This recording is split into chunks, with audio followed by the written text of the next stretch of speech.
Continuously optimize all parts of your funnel. Up to this point, you already know how to build a following on Instagram. You also already know how to create content that would not only build up your following, but can also draw attention to your profile page. Your profile page, of course, is where your target link is. When people click your target link, they go outside of Instagram and they go to a page you specify. This is the page where the action takes place.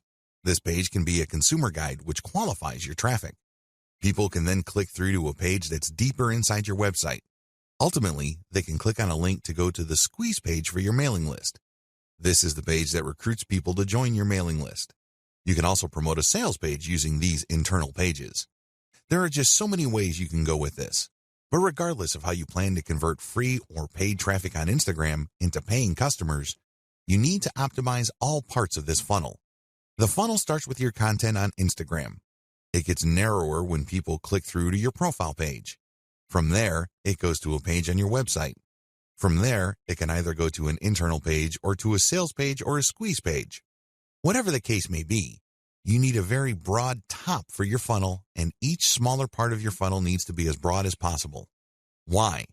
The more people you have coming in, the higher the total number of people you can convert if you set up your funnel right. And here comes the bad news. It's one thing to say that you're going to have to optimize all parts of your sales funnel. It's another to actually succeed doing them. You see, the biggest challenge here is random optimization. When people get the idea that they need to optimize their sales funnel, they basically would come up with a completely new funnel. They would come up with completely new ads. They would mix and match.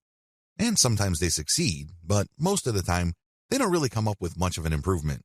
Why? They're doing it in a random way. Make no mistake, random optimization is usually a waste of time. It really is.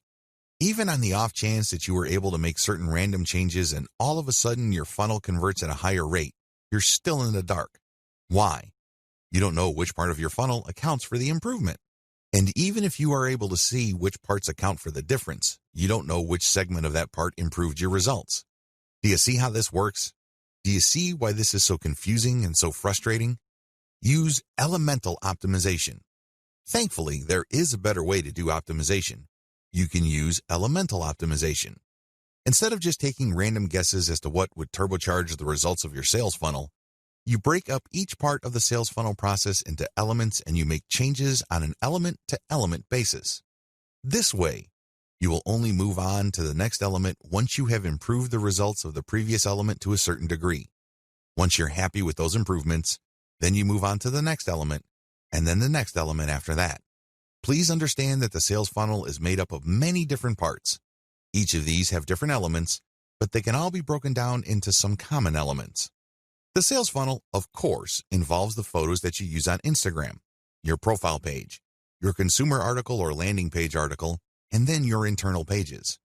Each of these have to be optimized, and each of these have separate elements within them. For this video, I'm just going to focus on the elements that can be found on Instagram.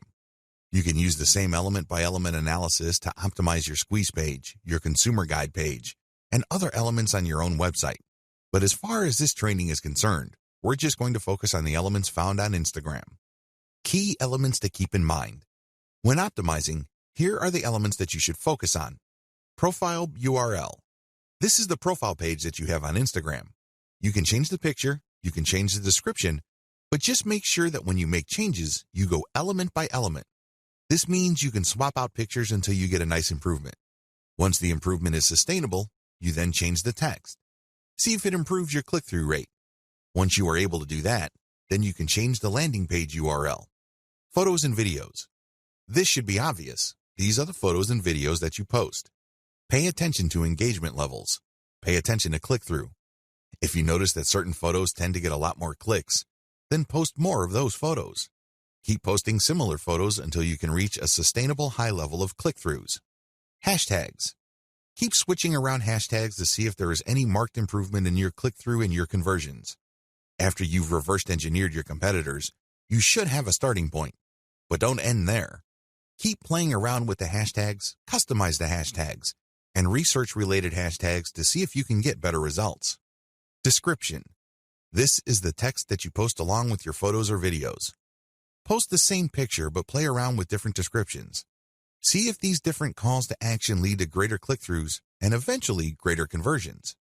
Posting time. If you're using software to post on Instagram, take note of when your content is posted. Pay attention to when most of your engagement takes place. Try to line up your posting time with engagement levels to optimize the effectiveness of your content. What to look for. When optimizing, you should look for the following. These indicate success. Look for increased click-through rate, increased dwell time, deeper clicks inside your website, and better conversion rates. Of course, we all know that at the end of the day, conversion is what matters the most. In fact, it's the only thing that matters. How come? Conversions puts dollars in your pockets and nothing else. However, to get there, you have to increase click-through rates.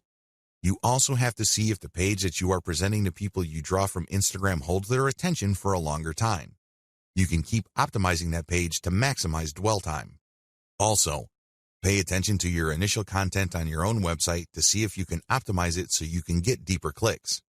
The more internal pages, the more the person views, the more interested that person is in whatever it is you have to offer. Ultimately, if you take care of these in an element-by-element basis, you can increase conversion rates.